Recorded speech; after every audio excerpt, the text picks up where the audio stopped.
Well, hello there.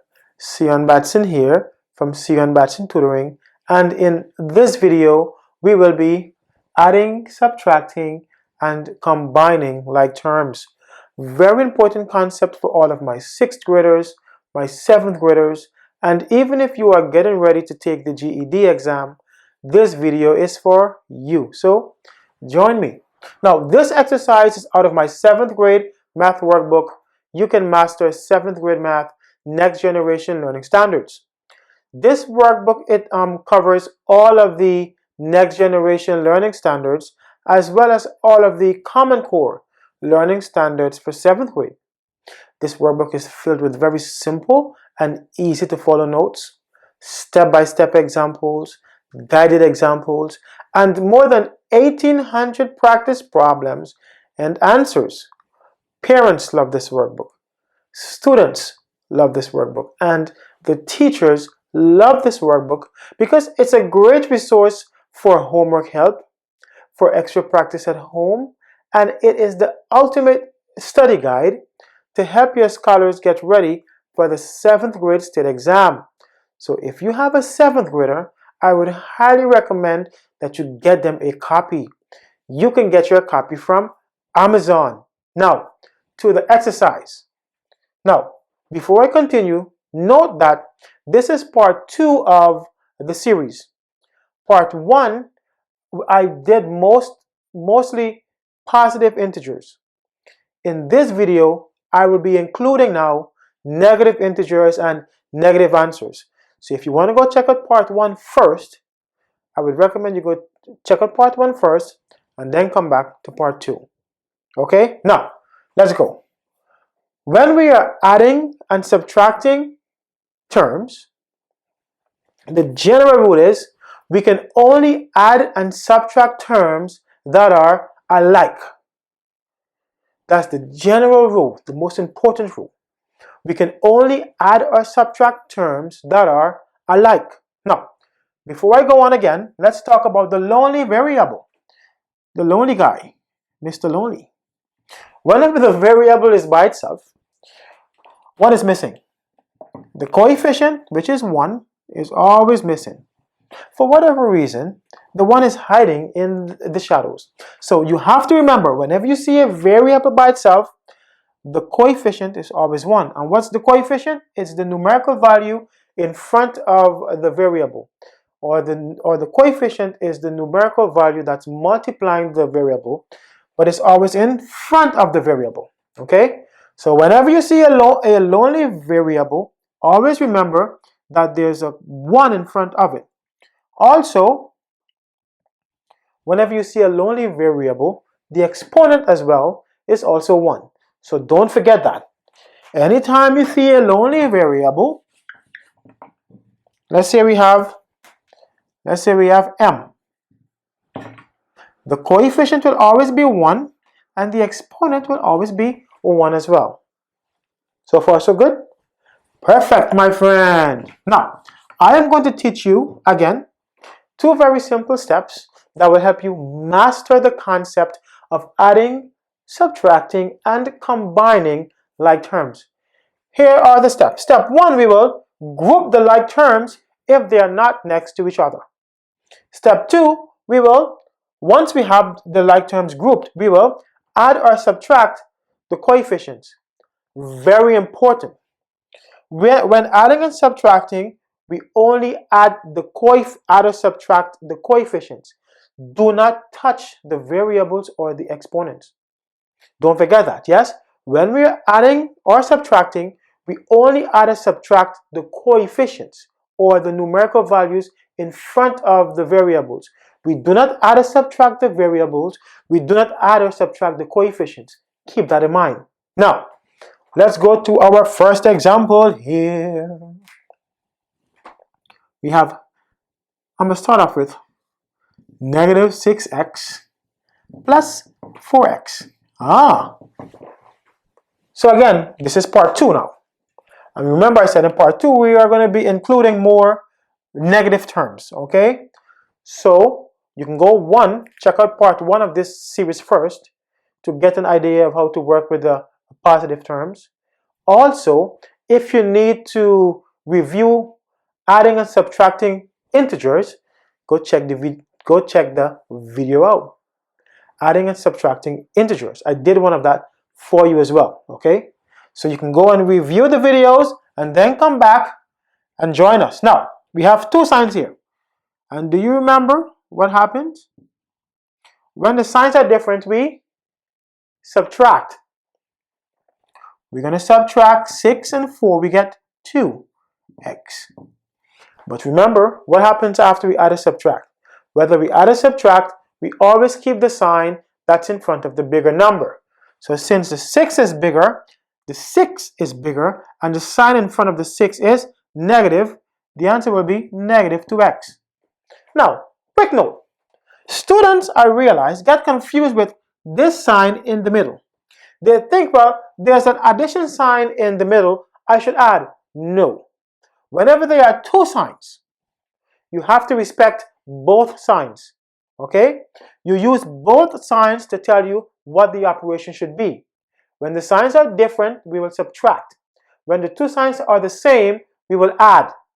But whether we add or subtract, we will always keep the sign that's in front of the bigger number when we are done. Cool? All right. Very good, my friends. Very good. Very good.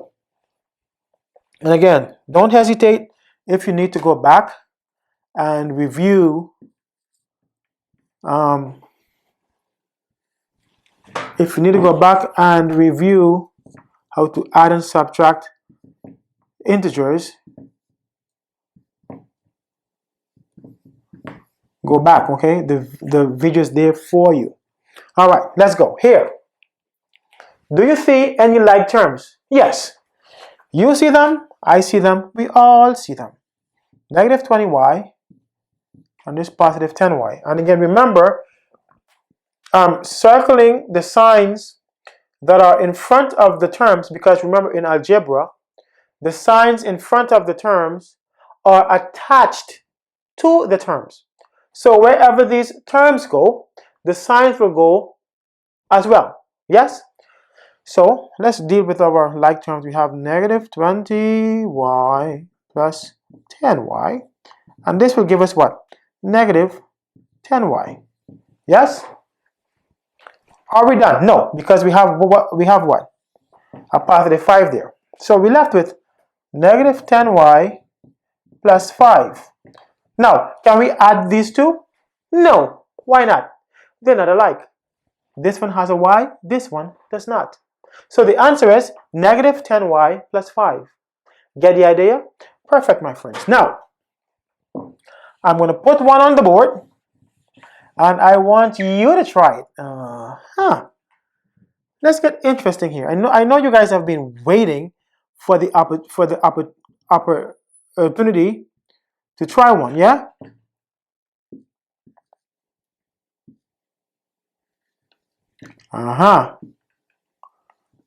All right. Yeah. Let's use that one right there. So take a quick minute, give it a try, come back, and let's see if we get the same answers. Now, welcome back. Let's see if we will get the same answer. What's the very first thing we should do? Yes, very good. We see a lonely variable here. So what I can do is, I can put a 1 right there. Because remember, whenever the variable is by itself, the coefficient is always 1.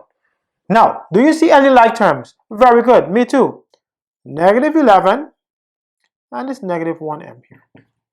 So what I'll do is, let's work with those first. Negative 11m, negative 1m. 1m, oh, sorry. 1m. And this will give us what? Negative 12m. Yes? What's next? We have this negative 6 and this positive 3. Note how what I like doing is, I like to use different shapes when I have different groups of like signs, yeah? Different group of like terms, sorry. So I use a kind of a rectangle for the m's, and I'll use circles for the integers, yeah? So I have what? Negative 6 plus 3. And this will give me what? Negative 3. Yes? So what's my answer? I'm left with negative 12m take 3. Now, can I add these two? Can I subtract them? Why? They are not alike. Why? Because this one has an m, this one does not. Alright. Did you get that answer? No. Don't be confused. You can write this as well as, or you can also write this as negative 3 take 12m. Yes? Remember, the signs in front of the terms follow the terms wherever they go. So this negative sign in front of the 3 or the minus sign in front of the 3 will go wherever that 3 go. This negative sign in front of the 12m will go wherever the 12m go. Alright, very good. Also, if you want to, you can start with the integers. I first work with the variables, but you can start with the integers if you want to. It's up to you, okay? You can start with whichever group of like terms you want to start with. Doesn't matter. It really doesn't matter. Okay, can we do one more? All right. Let's make it interesting here. Let's do 2/3 x plus 5x squared plus x squared. Try this one. Tell me what you get. Give it a shot. Take a quick minute. Give it a shot and then come back and see if we get the same answer. All right. How was that? Very good. Let's see what we get. First of all, what is the first thing we should do? Very good. There's a lonely variable here, so I put a 1 right here, just to remind myself that the coefficient there is 1. Now, do you see any like terms? Yes. This 5x squared and this 1x squared. Now, why isn't this 2/3 x a part of the group? Huh? Do you know? This is not a part of the group because these two terms have exponents of 2. This one does not. Yes? So far so good. So we have 5x squared and 1x squared. And we can add these two, yeah? 5x to the second power plus 1x to the second power. We get what? 6x to the second power. So far so good? Everything is fine? Yes? Alright. Now, are we done? No. We still have our 2/3 x. So, what's left? We have 6x squared plus 2/3 x. Or you can put it as 2/3 x plus 6 x squared. And again, we cannot add these two because the two terms are not alike. You have a variable here with an exponent of 2. Here, remember the exponent is really 1, right? So terms are alike if what? The variables are the same and the exponents are the same. How was that? Good?